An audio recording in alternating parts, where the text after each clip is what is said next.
Welcome to Detour 365. This is episode number 49. 49 episode. That's hard to believe. That is. We are in Luke chapter 2, and the account of Jesus' birth with the Sheperds. And this is... That sound sounds... I'm trying to make sure I don't get a text after this. Flatulative? What's the adjective for... I'm unfamiliar with that one. I think Wonderful, thank you. the sound of the phone there, not you. Yes. I don't know why it does the bit stuff. Luke 2, verses 8 through 21. Okay. Bill's reading his verse of choice, or not verse of choice, his version of choice. A complete Jewish Bible. Complete Jewish Bible. I've got an ESV here. Crazy as I am. Laurel is reading the Message, and Stephen is memorized the whole. Stephen's off camera there, but you can hear him. He's memorized the entire New Testament. King James.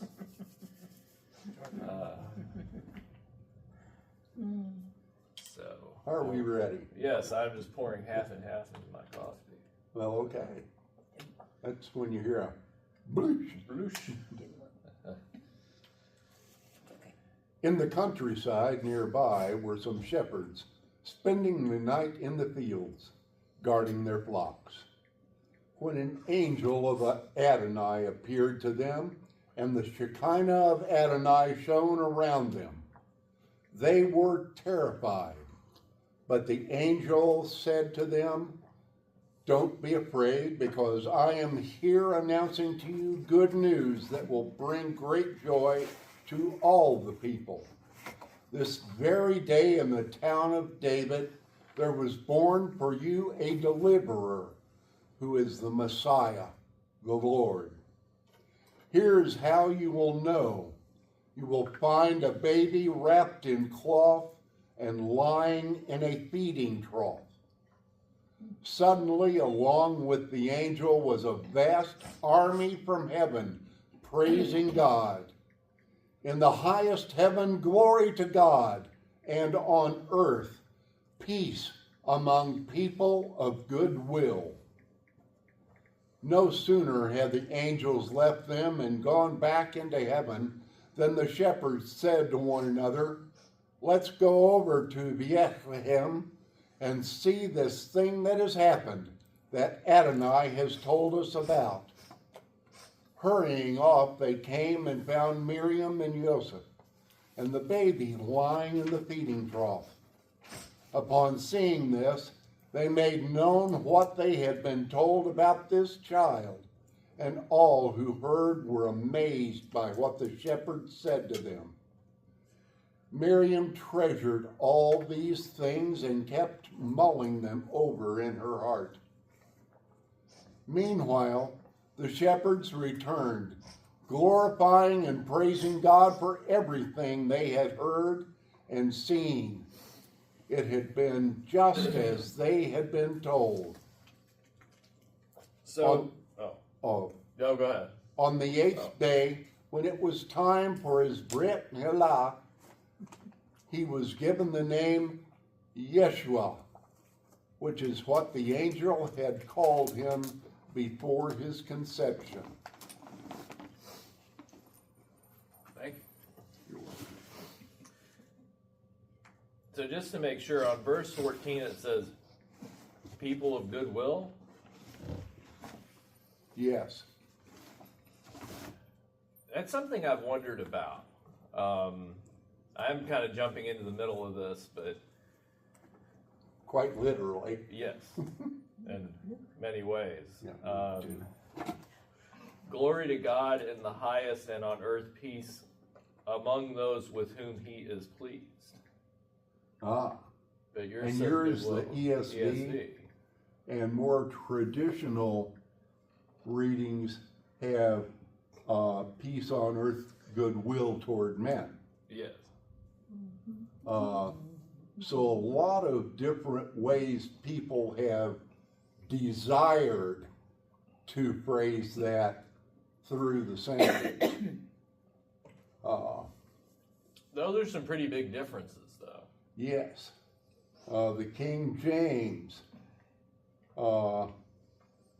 started it out with, let's see,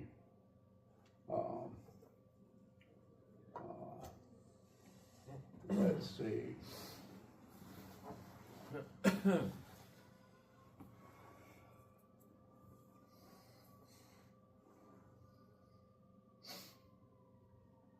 That's always been one of those lines, you know, the thing that the heavenly host sings, that when you're reading the Christmas story, it's just kind of like peace on earth, men of, you know, men of goodwill, men with, or people whom he's pleased, and, you know, it's always been one of those things where Well, I kind of go over it, but then I don't really think about what does that mean, because it doesn't mean peace to everybody. well, as I was raised, being a little older, I grew up with the King James and that kind of let's make everybody fuzzy, and on earth peace, goodwill toward men. Okay. But as I got into studying the Bible more, I came to find that it, let's see, how does, the NIV has it, and on earth peace to those on whom his favor rests. Yes. And then to come to a more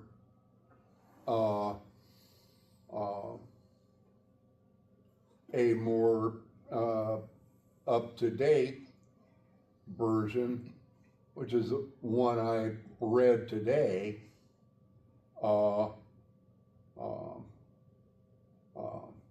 and on earth peace among people of goodwill. Yeah. And the Message says, and on earth peace among those with whom he is pleased. So you get this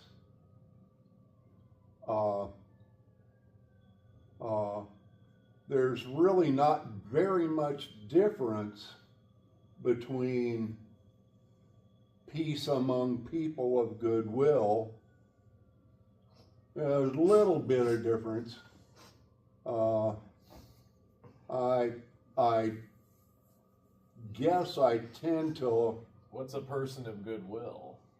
I tend to like what the Message says. Yeah. How did that read again, honey? 14, right. Glory to God in the highest, and on earth peace among those with whom he is pleased. People with whom God is pleased. I could accept that translation probably more readily, or most readily, among those that we have heard, because that is upon whom I could see God most readily giving his peace. Now, is this speaking of, I kind of see this as speaking of inner peace, more, or like a spiritual peace, because Jesus' arrival, I mean, even the events around his birth, I mean, were anything but peaceful, I guess. You know, I mean, you had Herod killing the kids, you had the flight to Egypt, a year or two out. Then you had the ongoing kind of, Jesus comes into a world that is, you have the Jews and the Romans, that whole conflict and the expectation that the Messiah is a peace, is not the warrior that they were wanting, the Jewish people were wanting, that his kingdom is not of this world, and I haven't done nearly. I'm just wondering what kind of peace they're proclaiming. I have not done the studies in Greek. I barely, scratching the studies in Hebrew that I've wanted, and haven't done nearly the studies in Greek that I should. If this were originally written in Hebrew, it would be much clearer. Yeah. Because if that were shalom, it would be God's peace. Yeah. And it would be very clear. Yeah. But this was written in the Greek, and I don't understand the nuances of that word in Greek. And were the angels speaking to the shepherds in Aramaic, probably, or a language they could understand, I guess? It might have been like Seemed like it would. Might have been some sort of a. The angels were almost certainly speaking. Luke probably wrote this whole thing in Greek. Yeah. But the angels were certainly speaking to the shepherds in Aramaic. Yeah. Because you can bet the shepherds didn't know Greek. No, I would think so.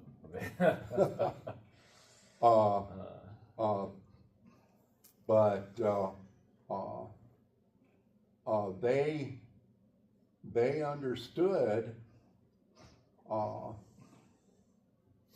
They understood that, by golly, here what first appeared this angel, an angel, which would have humbled them severely.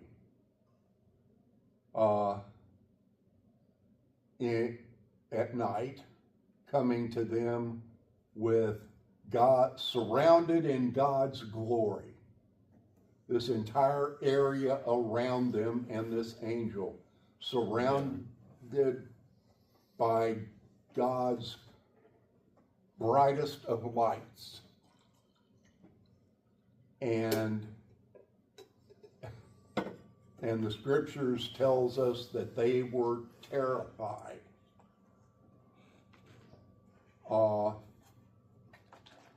But the angel told them to not be afraid.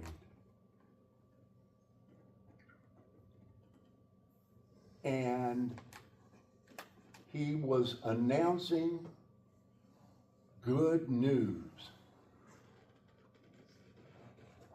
And good news that would bring great joy to all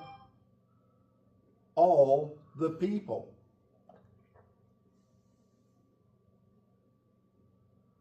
What? Now, as the angel said to all the people, how would the shepherds have understood all the people? Right.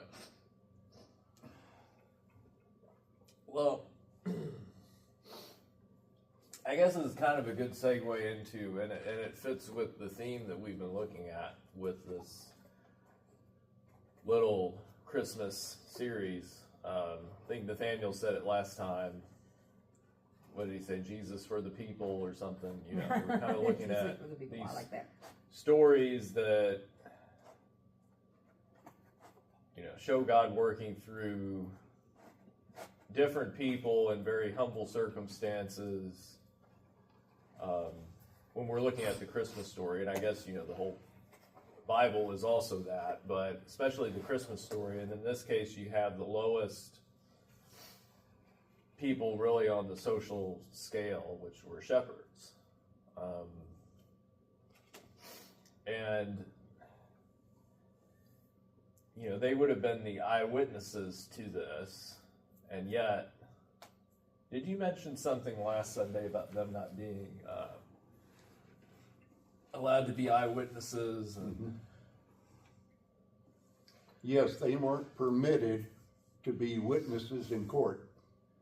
And also, it's interesting, this was mentioned in church today, because they actually were, because it's Christmas, sort of, almost, and the passage they were looking at was also this passage, and, you know, the message there was investigating Christmas, and they were talking about eyewitnesses, and the eyewitnesses to Jesus' resurrection were, the first ones were women.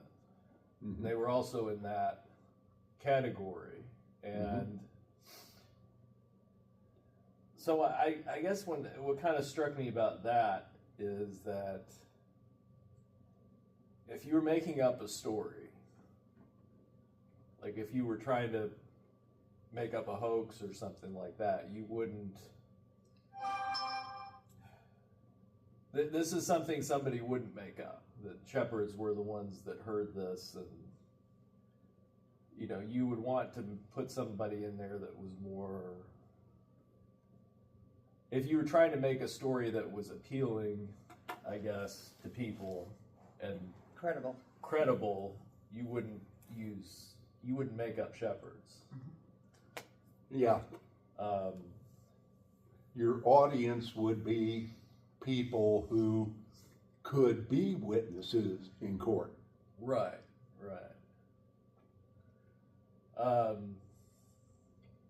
And also, I found this connection to David. We had kind of talked about this last time. We were talking about the census and traveling to Bethlehem, and last week's episode, we looked at the beginning of chapter 2. And I see this connection to David again. And do you think it's an accident that, you know, they're in Bethlehem, and then, you know, David was a shepherd, and shepherds are the first ones there? Is there any significance to that, you see? I think so. I think it's honoring David. Yeah. I think it's honoring David, but also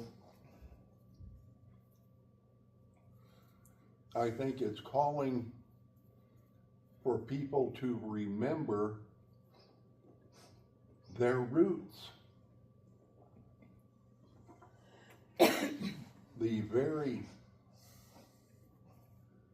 The very roots of the United Kingdoms came from a shepherd. United Kingdoms of Israel, and, you know, the tribes, not the... Yeah.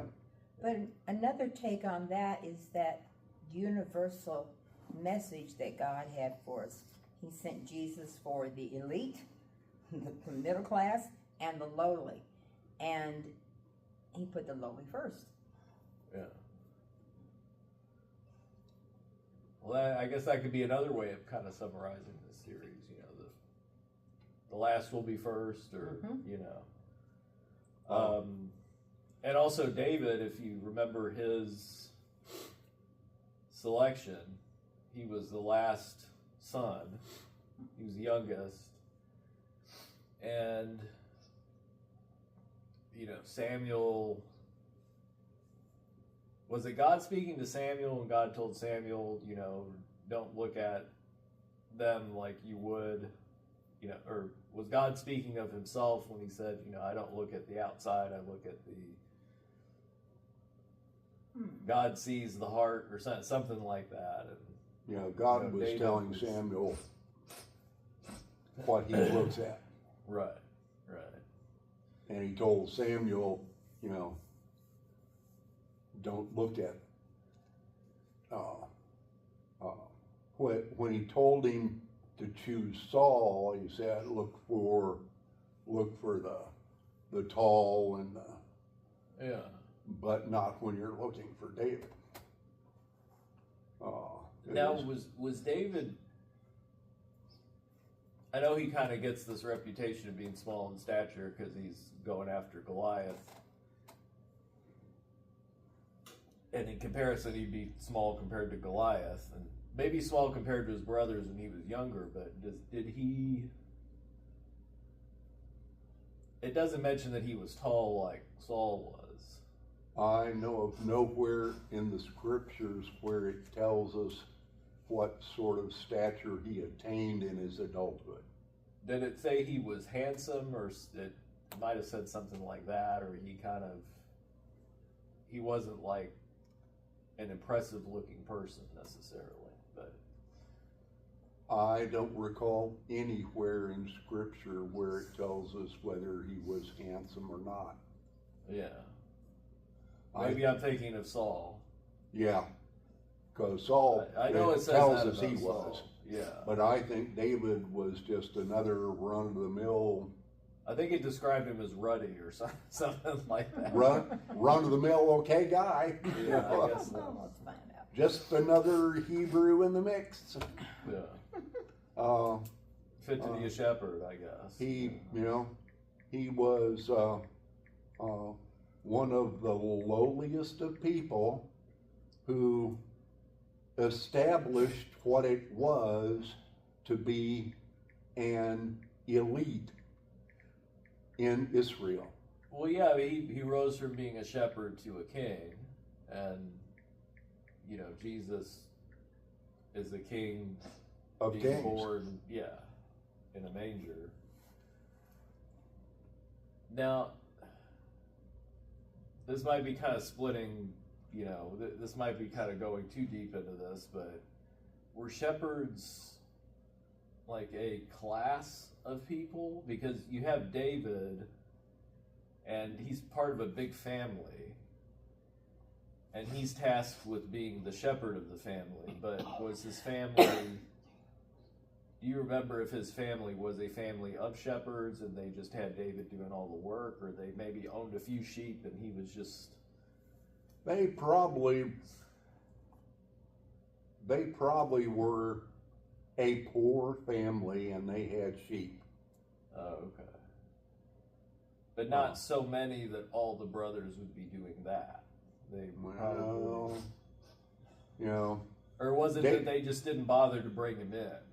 They just didn't bother to bring him in because he was the youngest and somebody really needed to be out there watching the sheep. Yeah. I was always wondering about that story because they had time to meet Samuel and to... What, did they fix him a meal or something, and they had him over, and they had time to do that. And they didn't bring them all in at once. No, they did. Well, that's true. They brought the sons in one by one, right? The sons weren't all sitting. Yeah. Oh, okay. This description is he was ruddy with fine appearance and handsome features. Okay. Thank you. Young, inexperienced in battle, but he loved God. Well, weren't the Roman accounts of Jesus... It kind of sounds similar to, and we kind of were talking about this last time, this connection with Jesus and David, and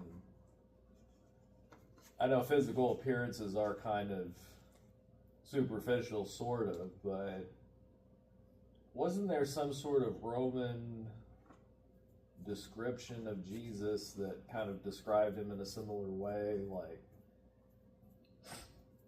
he was kind of... There were Roman accounts of, like, the historical Jesus,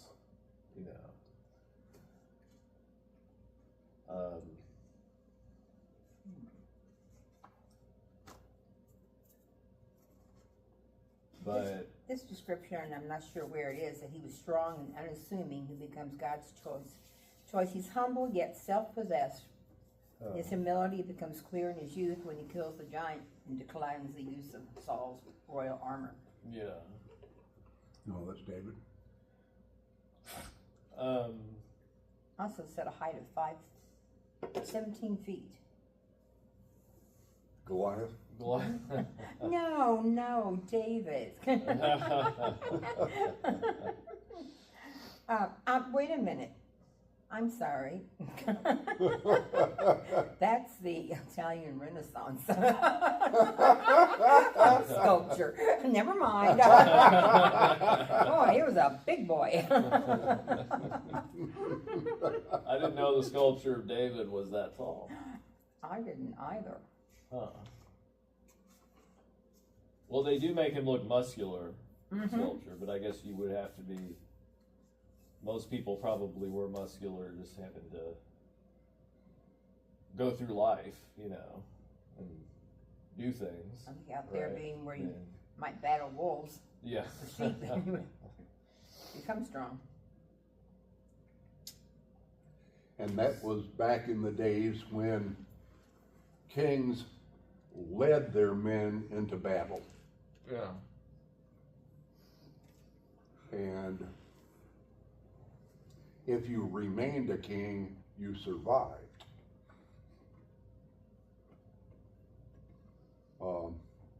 That's one thing that a lot of people today don't normally, about which people today don't normally think, is when we think of these periods and kings, those kings survived battle and remained kings because they survived battle. Yeah. We forget that that was something that leaders did, was they were at the head of their troops as they went into the enemy. And it wasn't until probably the 15th or 16th century anyway, till that started to change.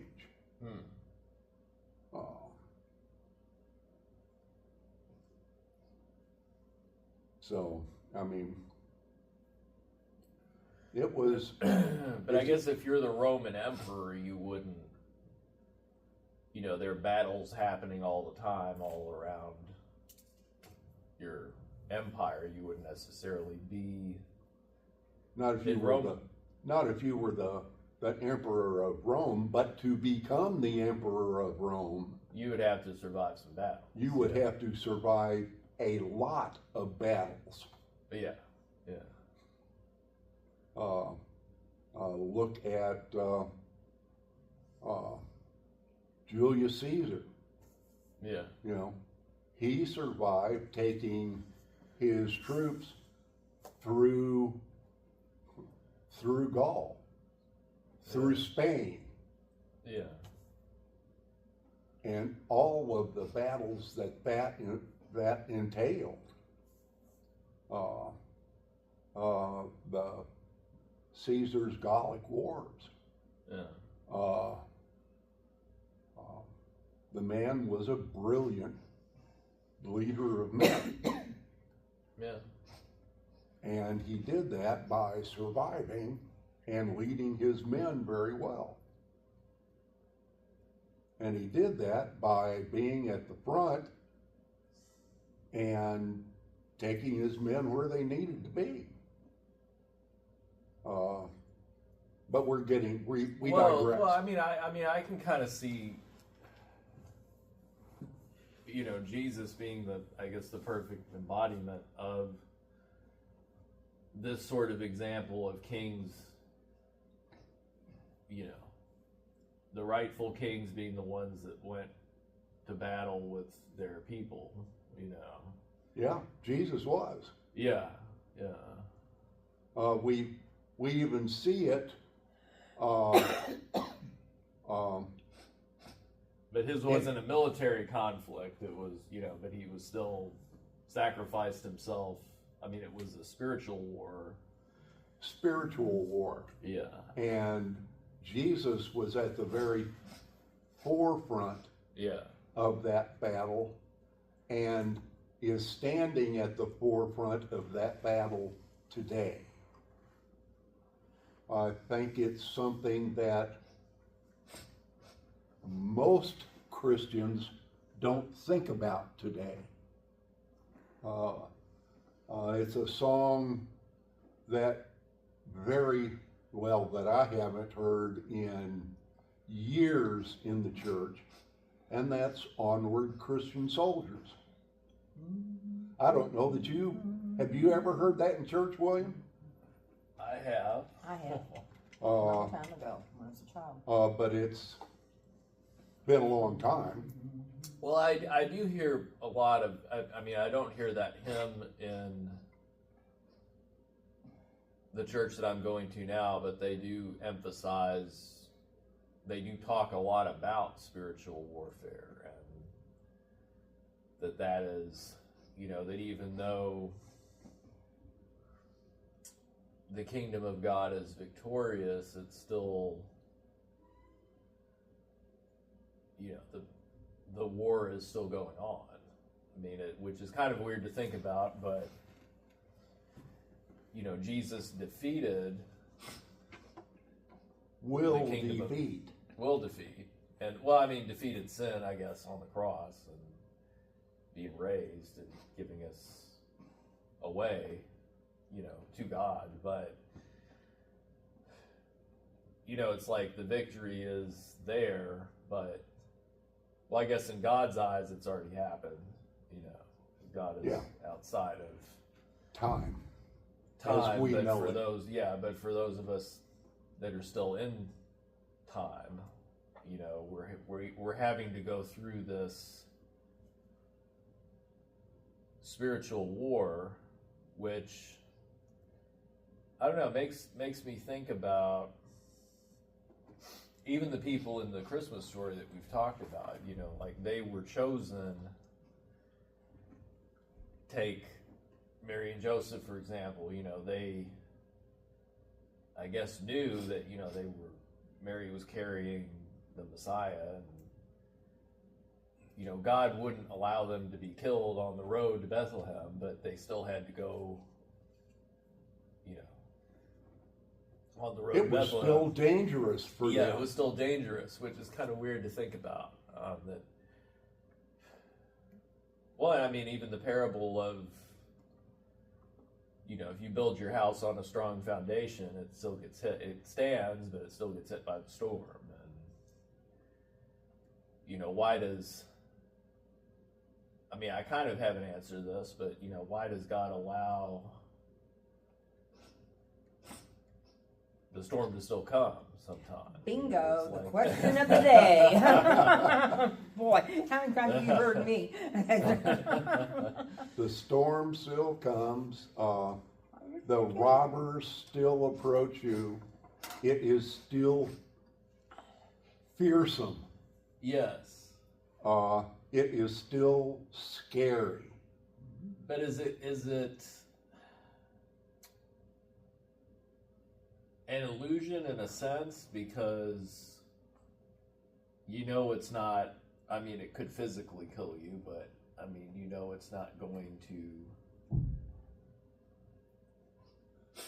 your soul's going to be in a better place. Or just take Mary and Joseph as an example. Like they knew they were, I believe they knew they were going to be fine, or at least they believed they would be.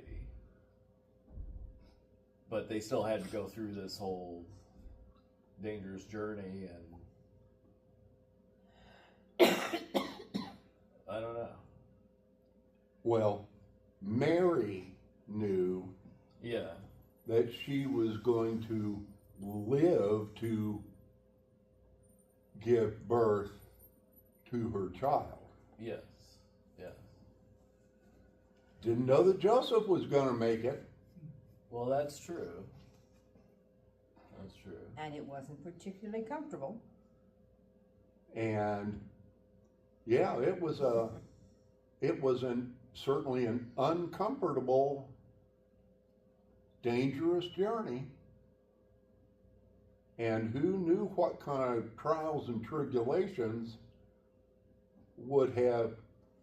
could have accosted them from Nazareth to Bethlehem. Amy Grant, a long time ago, singer-songwriter, wrote a song about how we don't know what things were thwarted by God and the angels during the day. The car that runs out of gas before it hits you. Okay. You know, you step out in front of a car and someone grabs your back.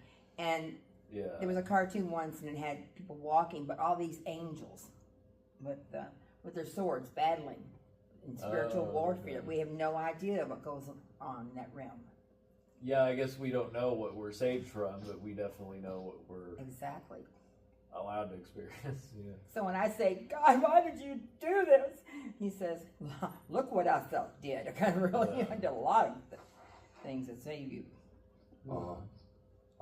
We are quite blessed every day that we lie safely down at night. And this is something else I've thought about, is even for when we're talking about God allowing people to have a chance to come to Him, and you know, just kind of the general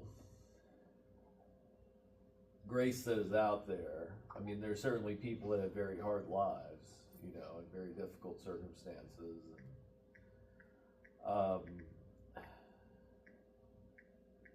I guess things could be a lot worse, you know,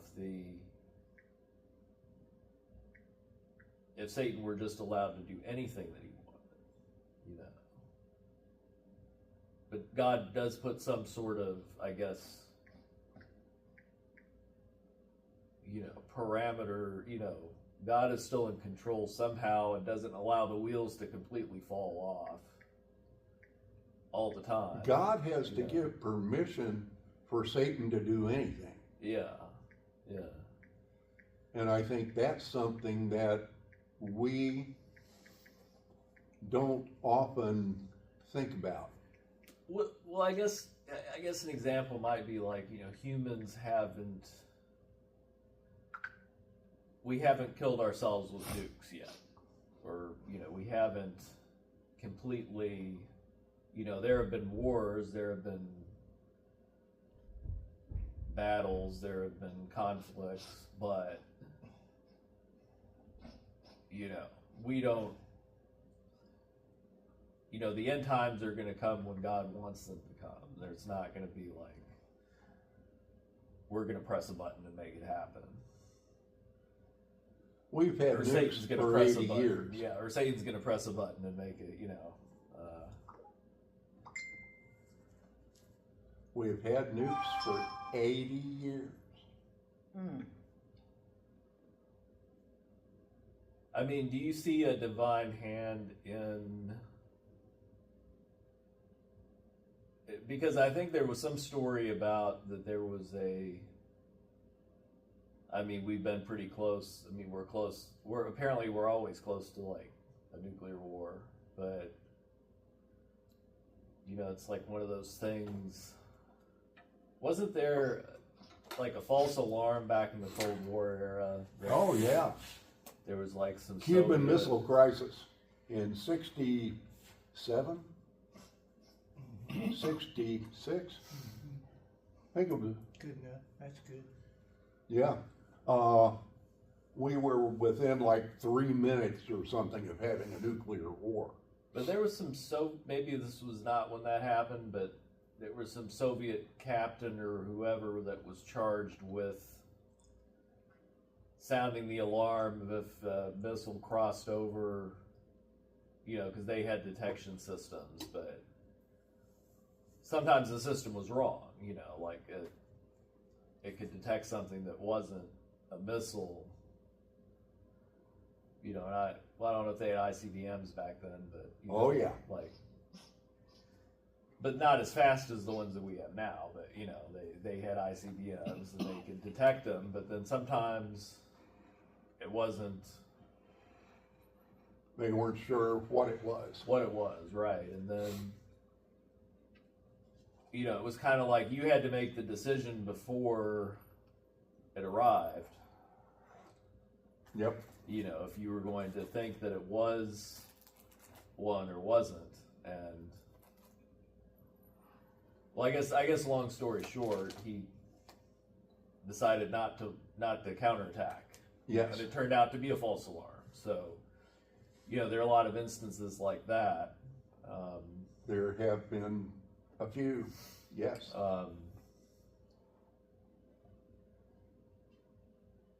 I'm trying to retrace where we were with all this. God kind of sustains us, you know, and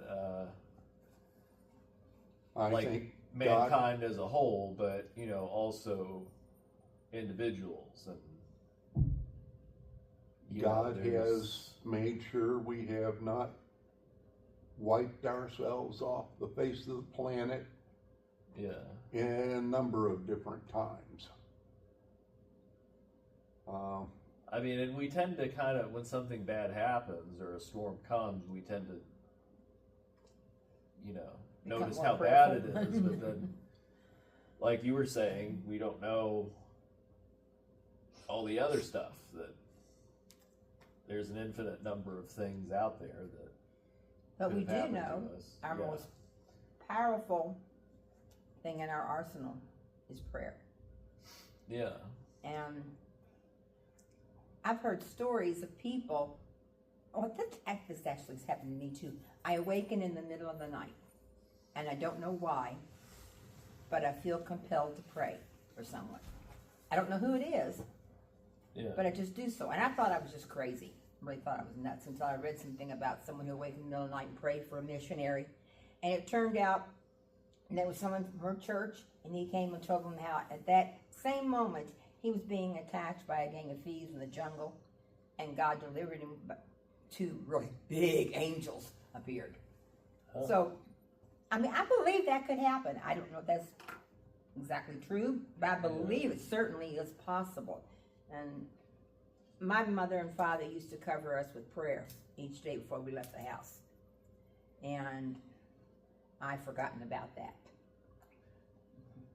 Do you think God allows certain, because I know at least for me, and this is something that we've kind of talked about from time to time here, and I think Nathaniel's described it as like needing a sense of urgency, but I mean, I guess it's probably something deeper than that, you know, like God allowing us to experience certain difficulties, I guess, either to keep us humble, you know, or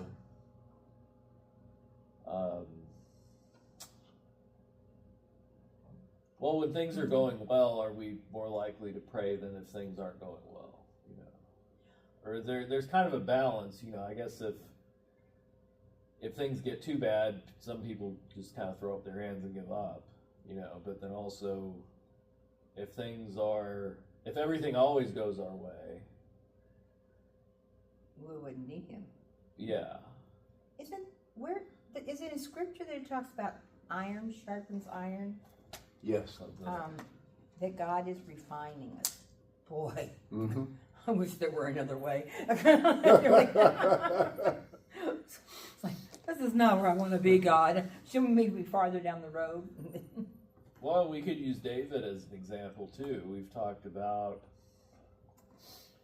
you know, he was closest with God when he was on the run from Saul, and it seemed like when he was in the palace and things were cushy was when he, you know, had more time on his hands, and he had, you know, he didn't go off to battle, and he saw Bathsheba, and then he did his thing, and but that was all when things were really kind of, he had the kingdom secured and he was sitting in his palace and he didn't have to go out.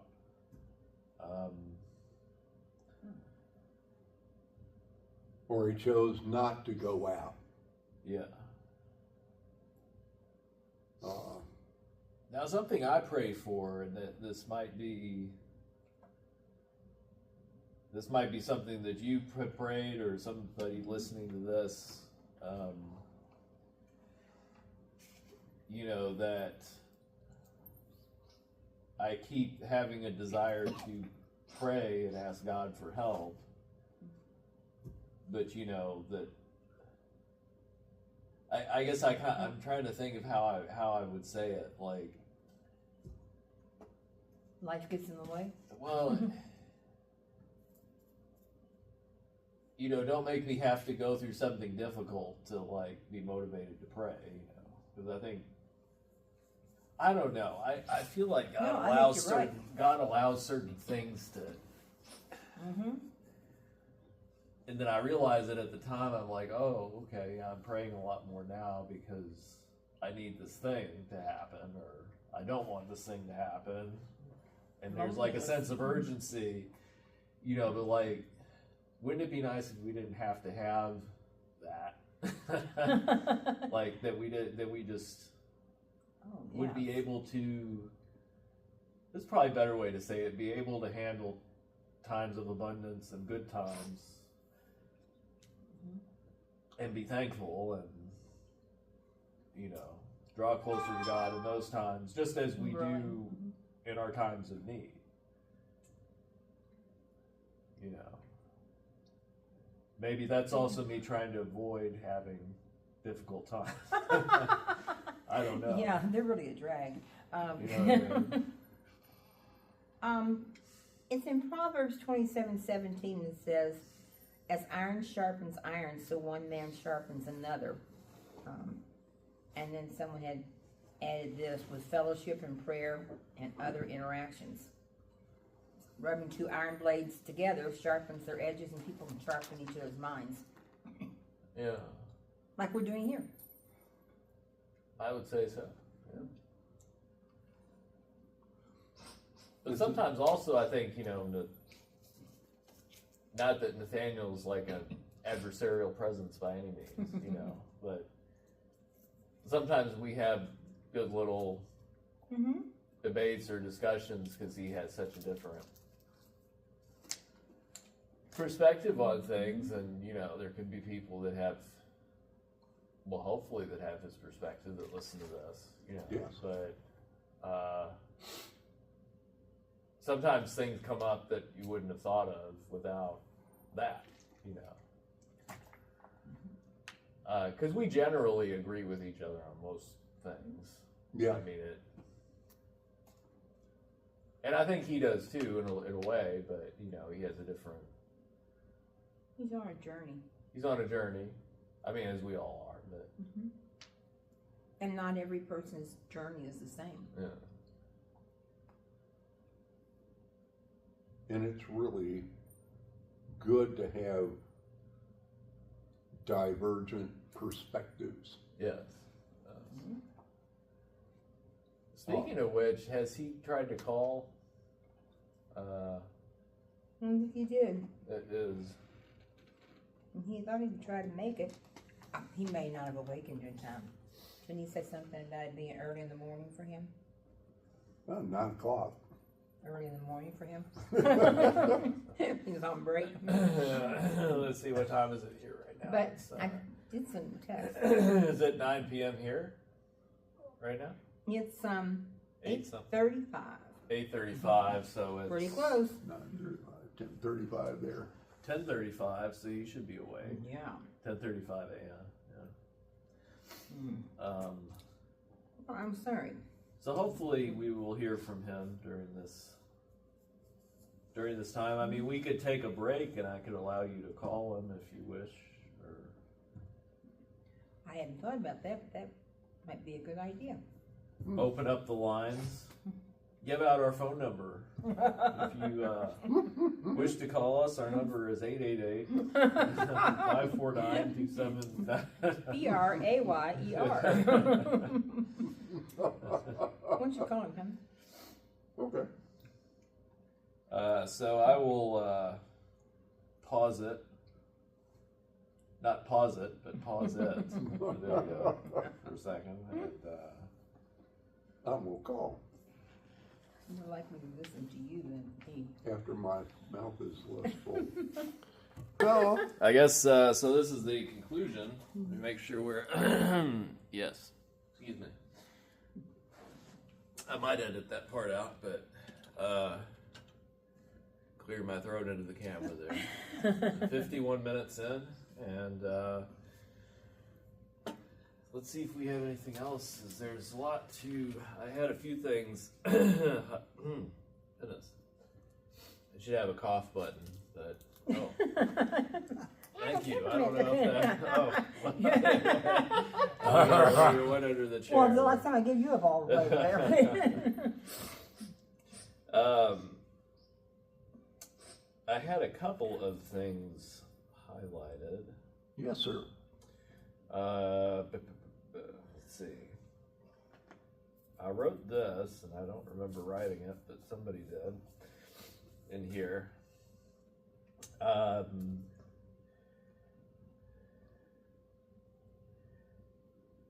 God doesn't need, God can work through anybody. So it's not like God needs, well, it's good. I want to, I guess, say this, that it's good to be qualified, but I mean, God could accomplish everything without anyone, but God chooses to involve us. Mm-hmm. Well You said. know, just like God chose Mary, God chose Joseph, you know, God chose the Sheperds.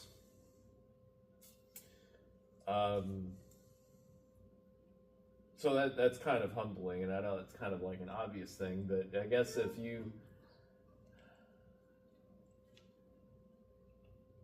that does take the pressure off us a little bit, because I think we tend to, as maybe we were saying a minute ago, you know, try to help everybody and think it's all on us, and, you know, that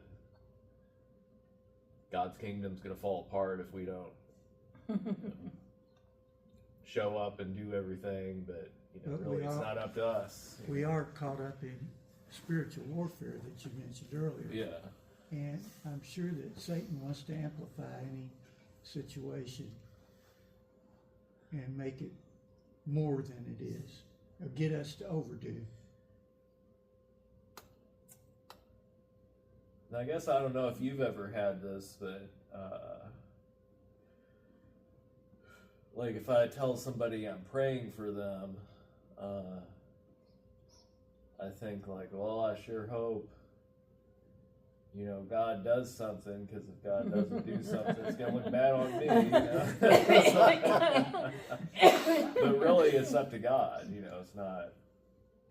Yeah, it's on him. You know.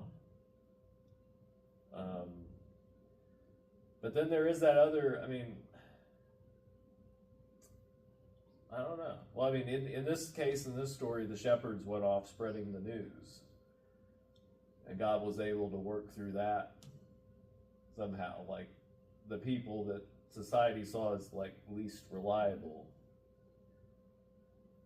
Don't you think God chose those shepherds individually as to who would be receptive and obedient and brave in going out and spreading the word? That could I hadn't be. thought about that till Yeah. just now. Nothing's by random. No. That particular configuration of shepherds.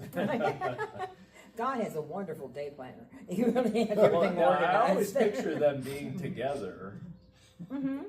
but could there have been different groups of shepherds, like, that got selected, or different, like one over here, three over here, two, you know? how did Sheperds? Shepherd. I know the Chosen series, when they did their Christmas thing, they showed them all the shepherds sitting around a campfire, and you know that they kind of band together. But I don't know. Well, we are given absolutely No no information. clue. It just says nameless shepherds. It doesn't say how many. It doesn't say if there were 3 or 10. Yeah, I mean, you know, shepherds. There may have been 2 or 3 together. I have always imagined shepherding as kind of a singular job. Yeah. And you having, if you're lucky, 2 of you together.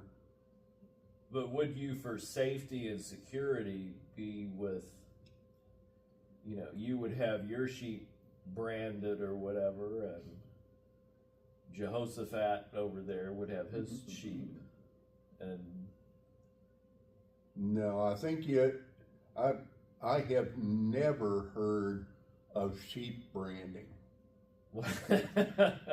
well, I was just using that as That's where we get the sheep. hear the voice. My voice. Yeah. And the sheep know their master. They know their Yeah. shepherd, and there might be 2 shepherds covering one flock of sheep. So you might have 2 guys covering one flock of sheep, and you know, overlapping periods of watchfulness. Now, do you see God? I mean, because this image of shepherds and sheep. I mean, of course, Jesus is the good shepherd, and you know, we're the sheep in this analogy. But this image and illustration, you know, this comes up several times in the Bible, and it's, you know, it connects to David, it connects to this story. The sheep recognizing the voice of the shepherd. Do you see God designing sheep in such a way that to kind of use them as, because it seems like they kind of fit, you know, because they're kind of dumb animals, but they somehow recognize, you know, sheep aren't really necessarily known for intelligence, but they can tell the voice of the shepherd. Oh, I think God made them to serve their purpose. Yeah, I guess they had some kind of special purpose. I think, you know, God designed them for their purpose. I was. You know, Go pigs are. Oh, Pigs are pretty Pigs. dumb. well, they're pretty smart, Really? Are they? but they don't. I don't think they respond to They your let voice. themselves be turned into bacon. I don't.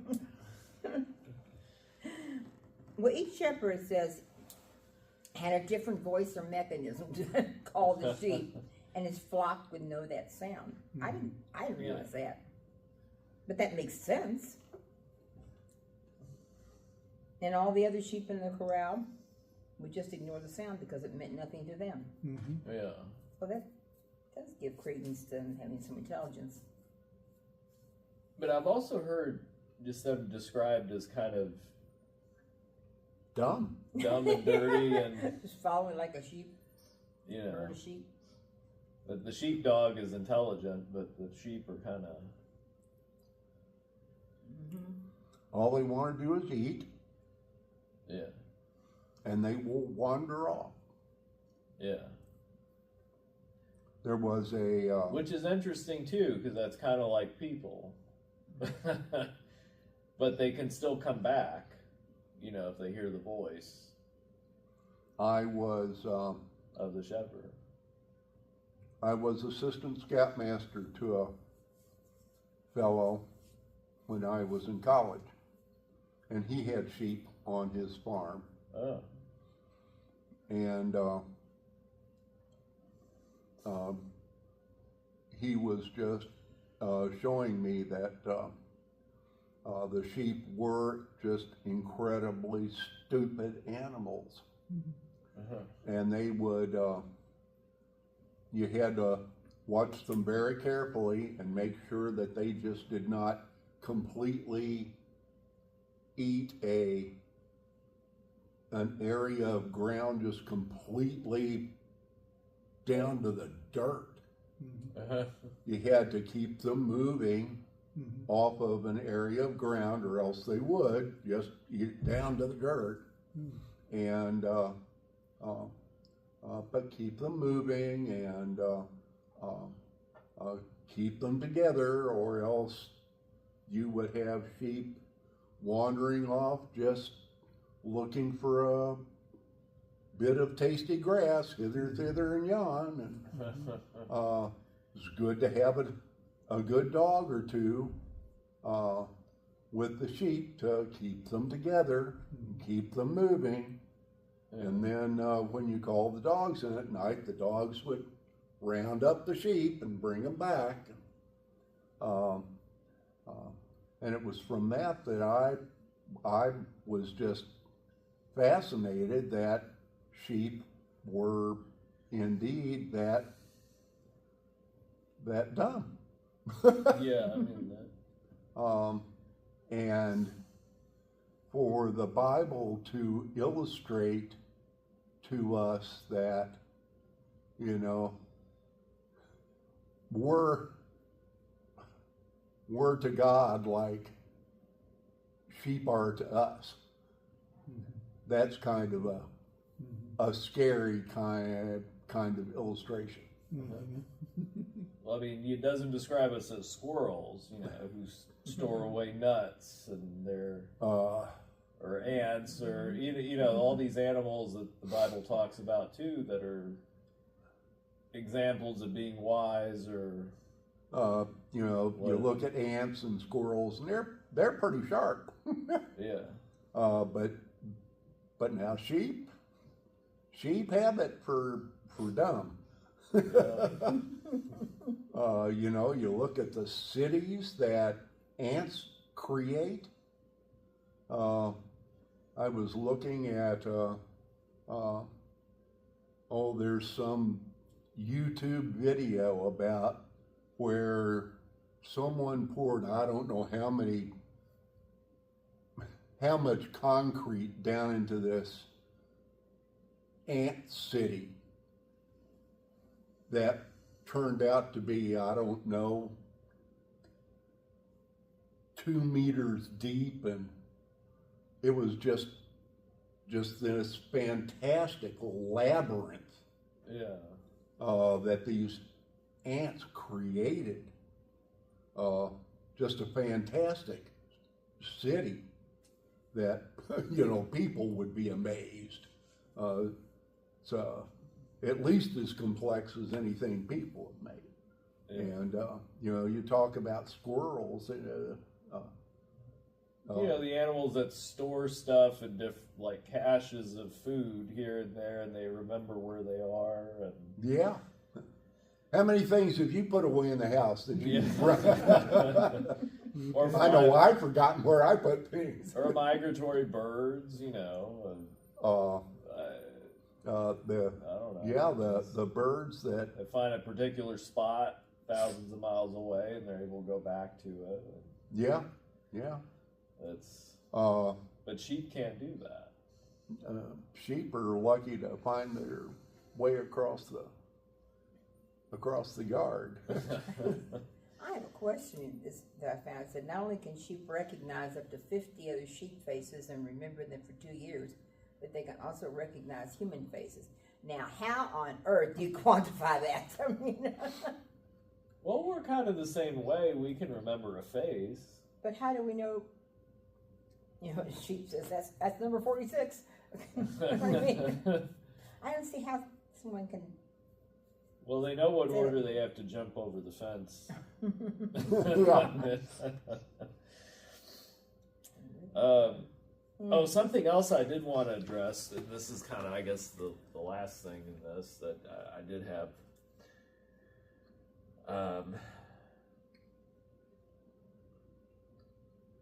Well, actually, two things, but I'll make it fast.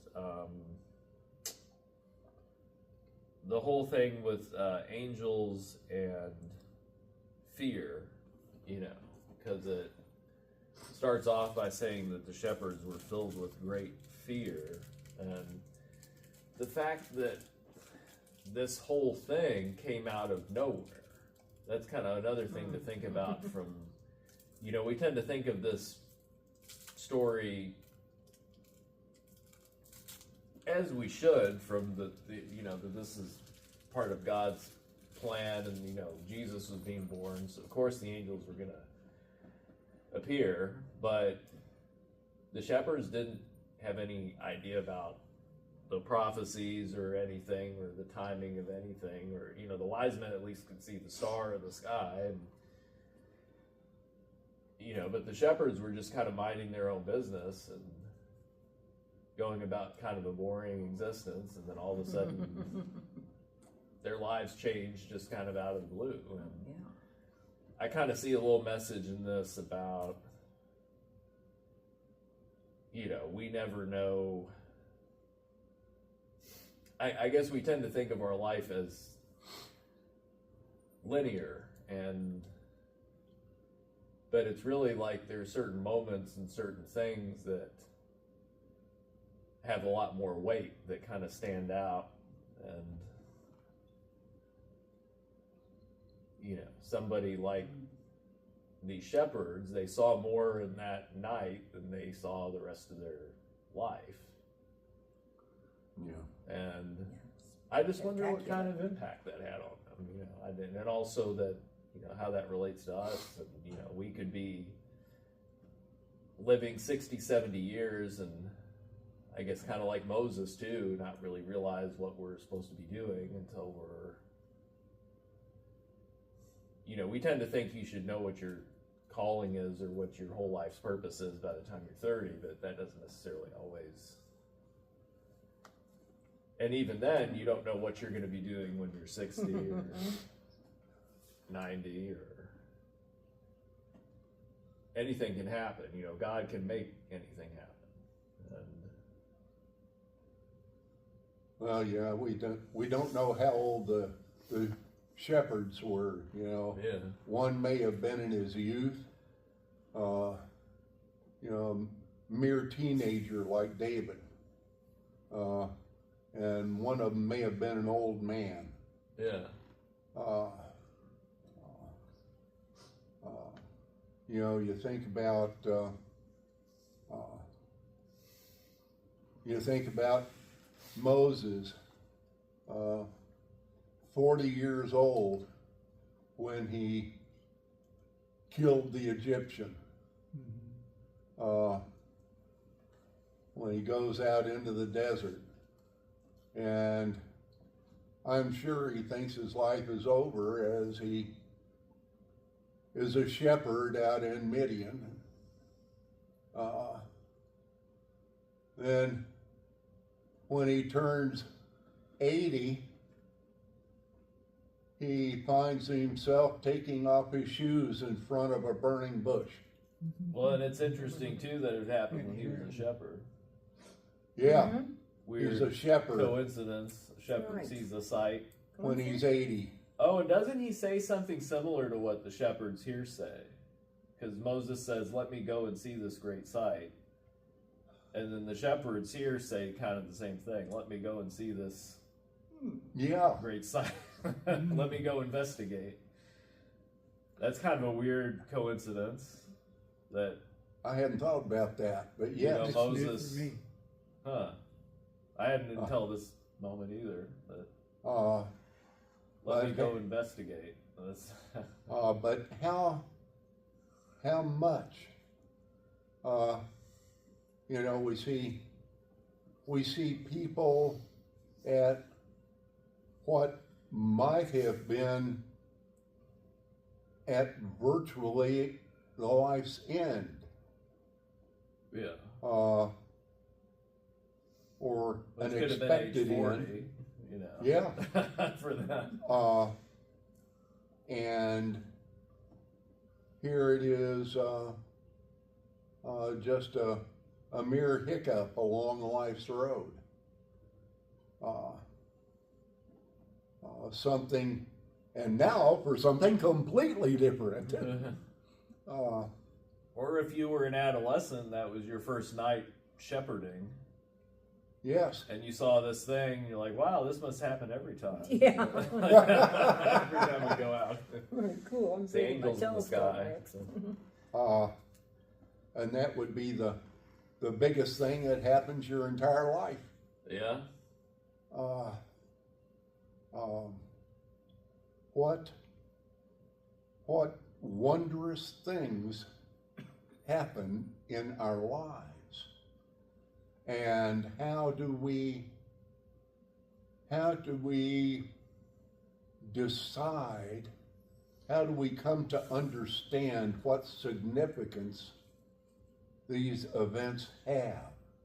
Well, usually the most significant and memorable things that God brings into our life seem to come not from our own planning, or, it's like,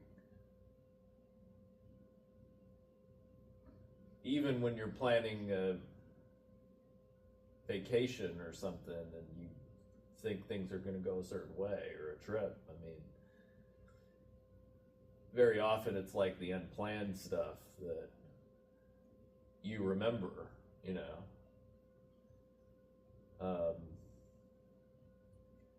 but they were certainly, as everybody is, filled with fear and awe, I guess, seeing the angels. And, well, they saw many angels. People are afraid if they see one, but the angels didn't say, do not be afraid in this case. So started singing, which I found interesting.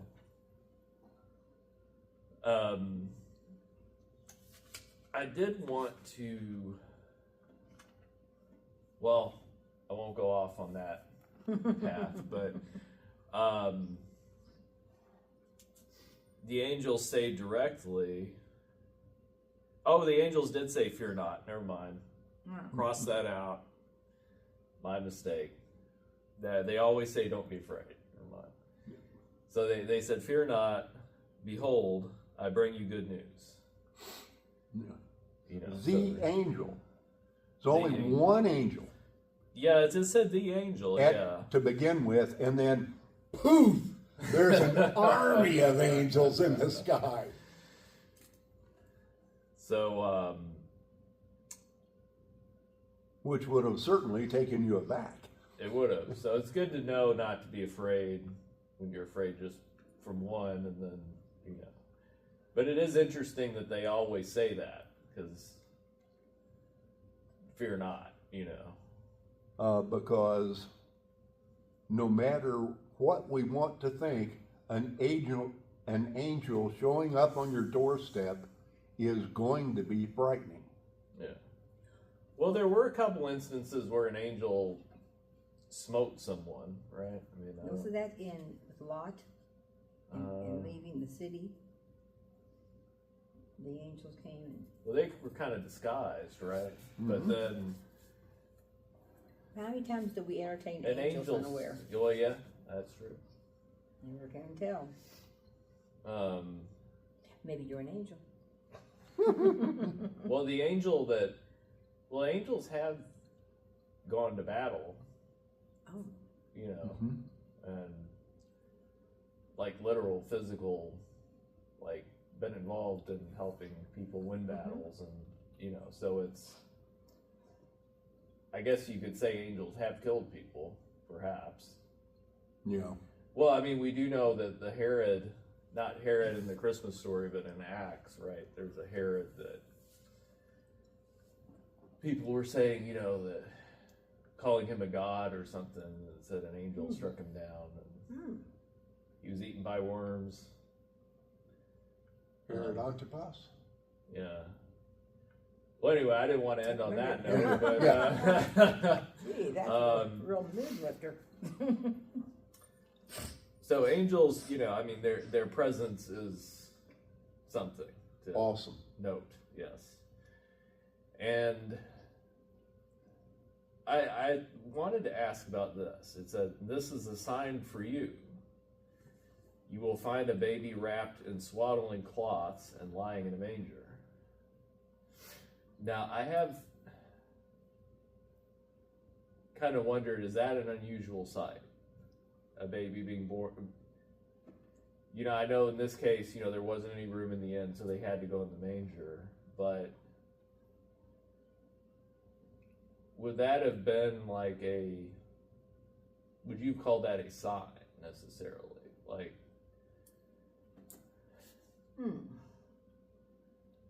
because that seems kind of like not really that, I mean. I don't think it would be the first go-to place. If there was something else available, but sometimes maybe if you're really, really poor, you can shelter your animals and you shelter yourself. I think it would have been. Was it an unusual sight to see a baby in a manger in first century? I think so, and the only reason I think so would be because I would have thought that a baby would either be born in the household of the family or in the house of the I didn't know if they had like a birthing room or something or whatever. The midwife. Oh, okay. Yeah, something like that, I guess. Would have been in the house of the midwife or in the house of the family to whom the baby was being. Yeah. I just didn't know, you know, because sometimes we don't think of things as unusual, but, you know, or we think of something as unusual in the Bible, but it was kind of common. Yeah. You know, if you were poor and you didn't want the house to get all messy, would you go out into the manger and give birth in it? I don't. Yeah, that would not be sanitary, I guess, but. Yeah, I think that would. A baby being put in a feeding trough would be weird. Unusual. Okay, so this was kind of like what they said was a sign, you know. So they were kind of sent on their way, and the angels told them, "Look for this." Yeah. But I mean, it might not be as miraculous looking as like a burning bush that wasn't consumed, or you know, some kind of. I also don't think that it would have been, Mary and Joseph would have been there very long. You think the baby would have been left there? No, I don't think.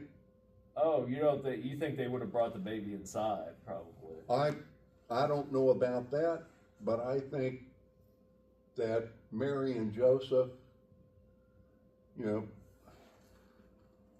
I think as long as Mary and Joseph would have been there,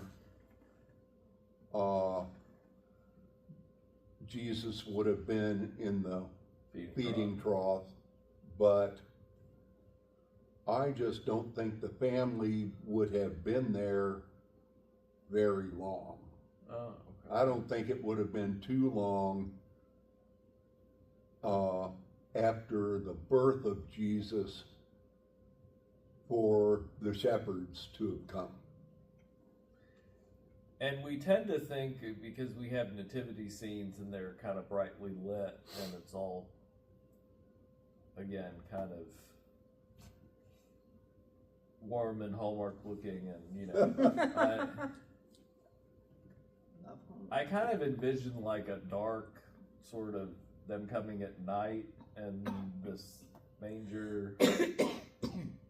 You know, I don't know if they would have had candles there, but probably no light. I mean, it would have been kind of not very like you know, the manger wasn't glowing. I don't know. Which you would expect, like the Son of God being born. Yeah, I don't think Jesus' halo would have been lighting up the stable. I don't think we would have been seeing any of that. I think that it would have been dark-ish. Yeah. Even in the daylight, it was probably cave-ish. Yeah. Absolutely. Not like our very whimsical setup here,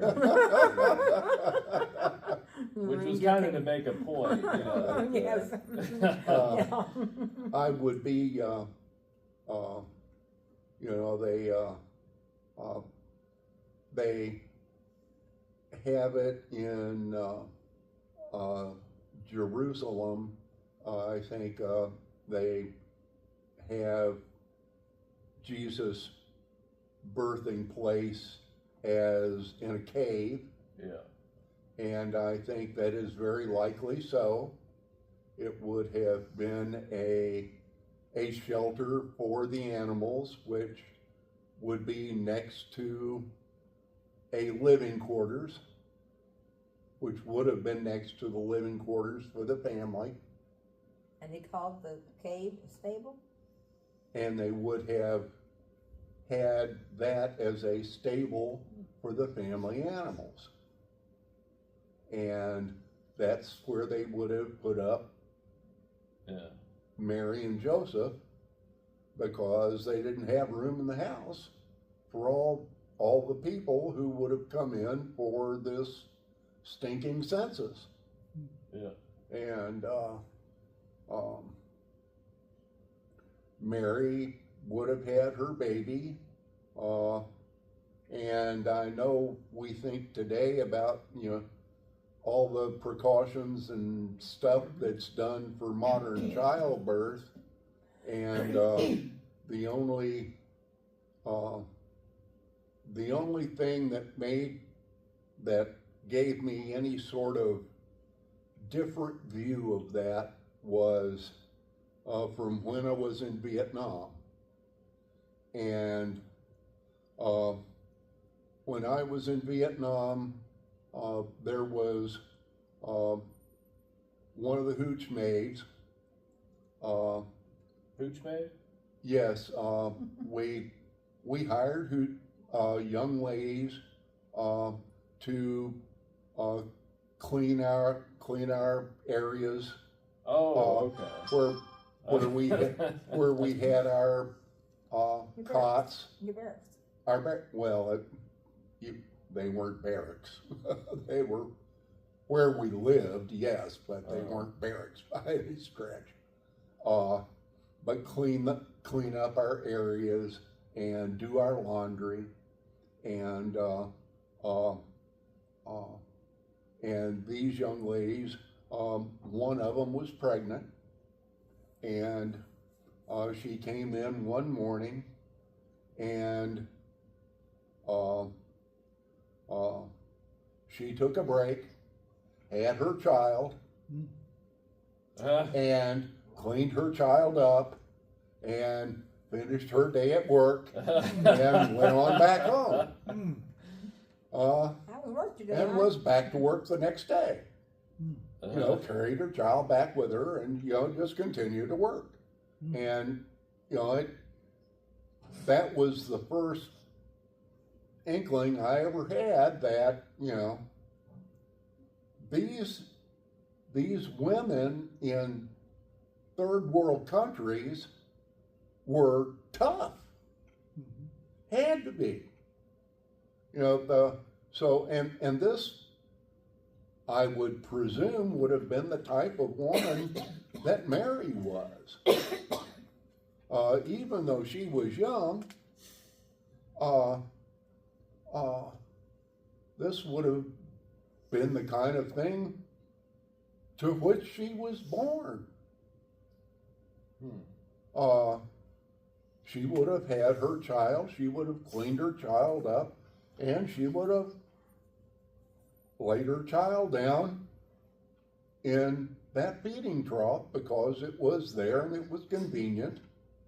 And she would have cleaned herself up and gone to bed to rest for the night, fed her child, and got up the next day and, you know, start all over again. Yeah.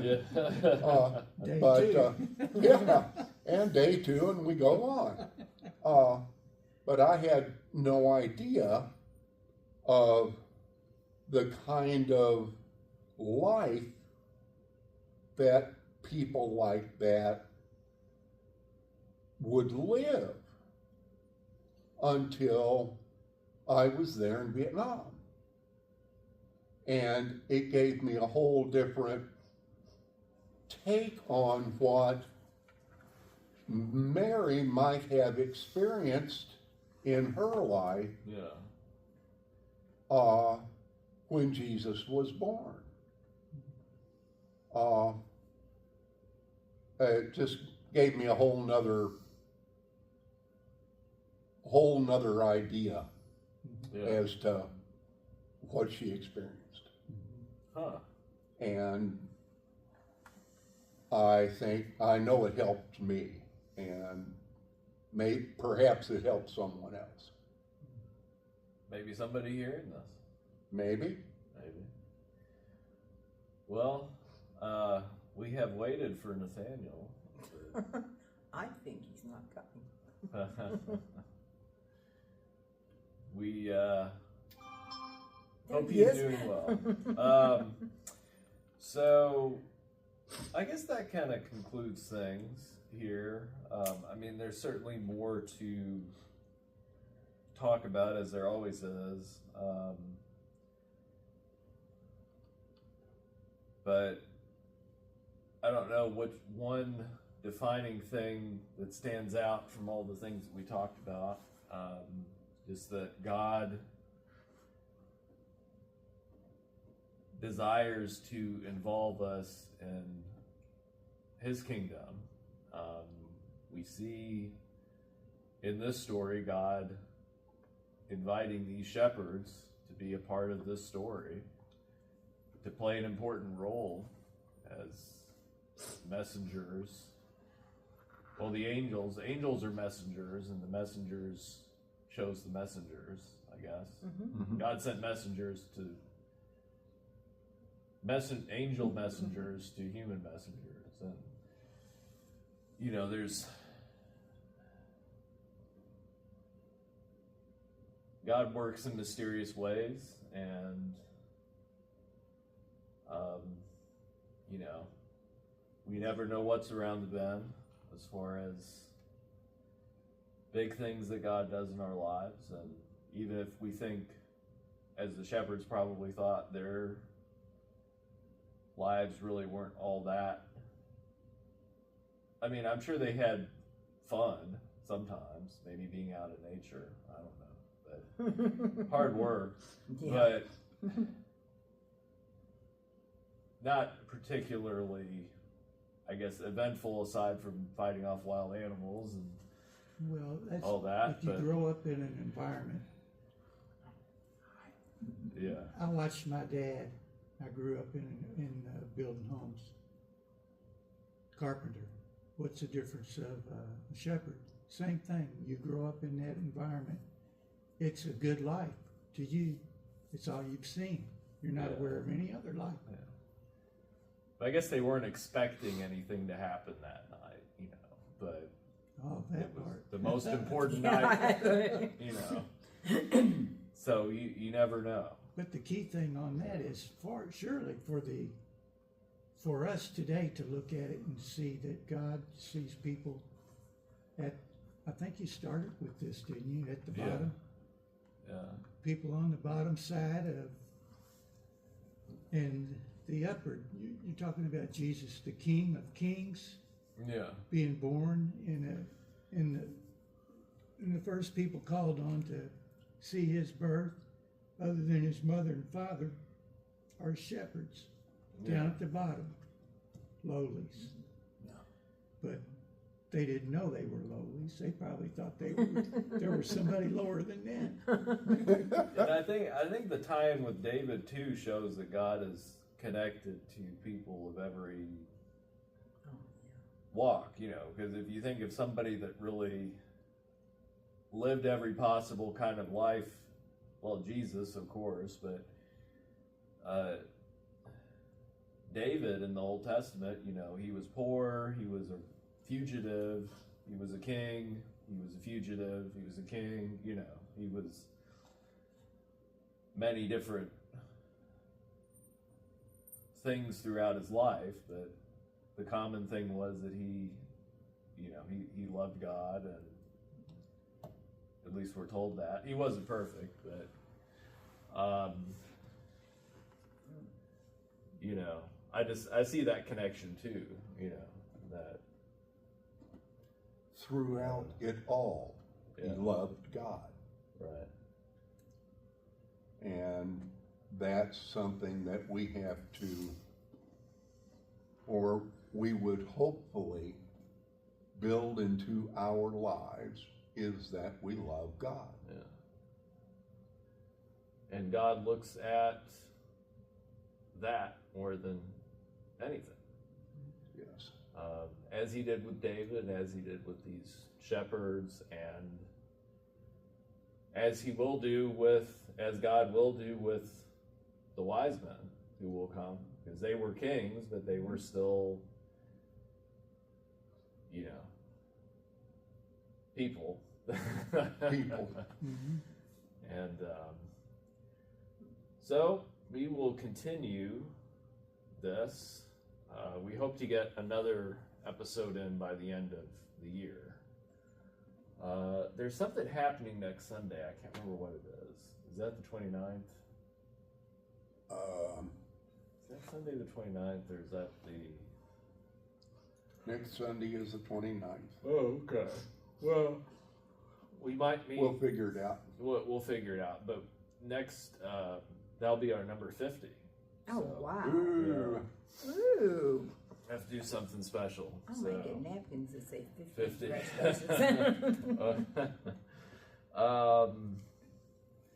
And we will likely look at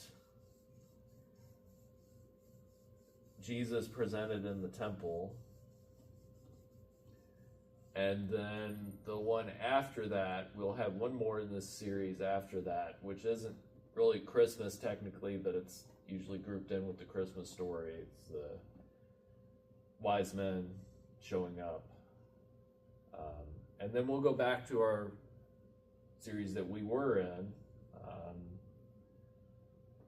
before that. So okay. That's the plan, if you're following this. So we thank you for making it this far, and we will. We wish you a Merry Christmas. We wish you a Merry Christmas. We wish you a Merry Christmas. We wish you a Merry Christmas and a Happy New Year. There we go. I don't know if I can top that. So,